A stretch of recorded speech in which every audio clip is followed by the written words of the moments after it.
নমস্কার বন্ধুরা, কেমন আছেন সবাই? আশা করি ভালোই আছেন। আজকে শুরু করছি নতুন একটা ব্লগ। দেখতে থাকুন আজকের ব্লগটা। সকালে ব্রেকফাস্টের জন্য লাড্ডুর জন্য বানাচ্ছি সুজি। দেখুন বন্ধুরা, লাড্ডু সকাল সকাল কালকে বাসি রুটি খাওয়ার জন্য জেদ ধরেছে, সুজি খাবে না।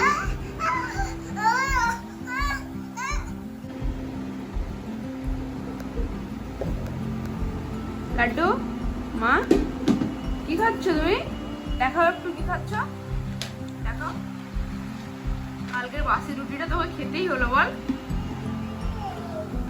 না তো খাচ্ছিস কেন?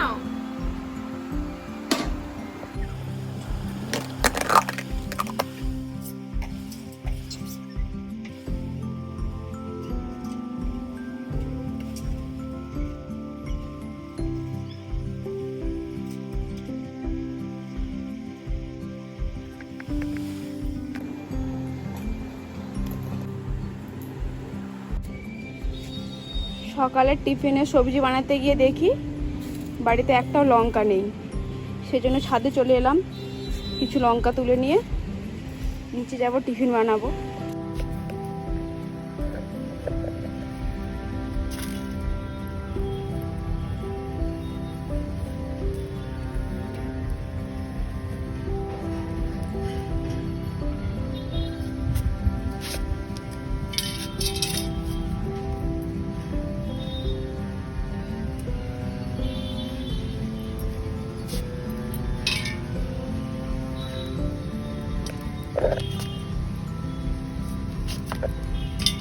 লঙ্কাগুলো রোদে থেকে থেকে প্রচণ্ড শক্ত হয়ে গেছে, ডাঁটা থেকে লঙ্কা ছেড়ে যাচ্ছে।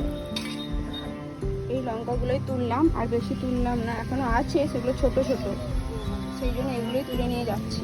স্নান করে পুজো করে নিয়েছি, রান্না চাপিয়ে দিয়েছি, দুপুরে রান্না চাপিয়ে দিয়েছি, ভাত হয়ে গেছে, ডালটা বেশি করে হচ্ছে। দু রকমের মাছ ভাজা করেছি, বড় মাছ আর এদিকে ছোট মাছ। এই ছোট মাছগুলোকে এখানে বলে ভাত মাছ, খুবই ছোট ছোট। বড় মাছের ঝাল করব, সেই জন্য পেঁয়াজ কেটে মশলা চাপিয়ে দিয়েছি। বড় মাছের ঝালটা করব বাসন্তী দিয়ে। দুপুরে রান্না কমপ্লিট,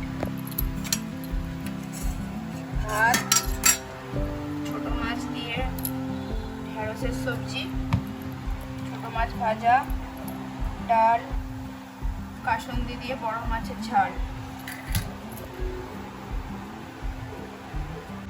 আমরা লাঞ্চে বসে পড়েছি। সন্ধ্যা হয়ে গেছে, ঠাকুরকে ধূপ দেখিয়ে দিয়েছি, তারপর আমরা নাস্তাও করে নিয়েছি। লাড্ডুর নাস্তা হয়ে গেছে, লাড্ডু এখন টিভি দেখছে। লাড্ডু এখন শুয়ে শুয়ে টিভি দেখছে। লাড্ডু হ্যালো করো, হ্যালো করো মাম্মা। আর এখন টিভি চালিয়ে দিতে হবে। টিভিটা আমি একটু মিউট করেছিলাম, মিউটটাকে আনমিউট করতে হবে, সেজন্য এখন জেদ ধরেছে। ডিনারের জন্য বানাচ্ছি আজকে, এটা হয়ে গেছে, আর এটা হচ্ছে চিকেন। আর আলুটা ভেজে নিয়েছি, পেঁয়াজটা ভাজা চালু আছে, আগে ধুয়ে নিয়েছি। আমার ডিনার বানানো কমপ্লিট। এতে আছে ভাত, পেঁয়াজ, শসা, লেবু কেটে নিয়েছি, চিকেন কষা কষায় রেখেছি রাত্রের জন্য। আমরা ডিনারের জন্য বসে পড়েছি।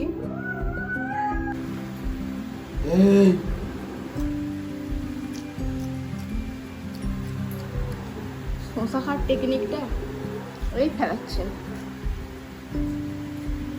তুই খাবি না, আবার নিচ্ছিস কেন লাড্ডু?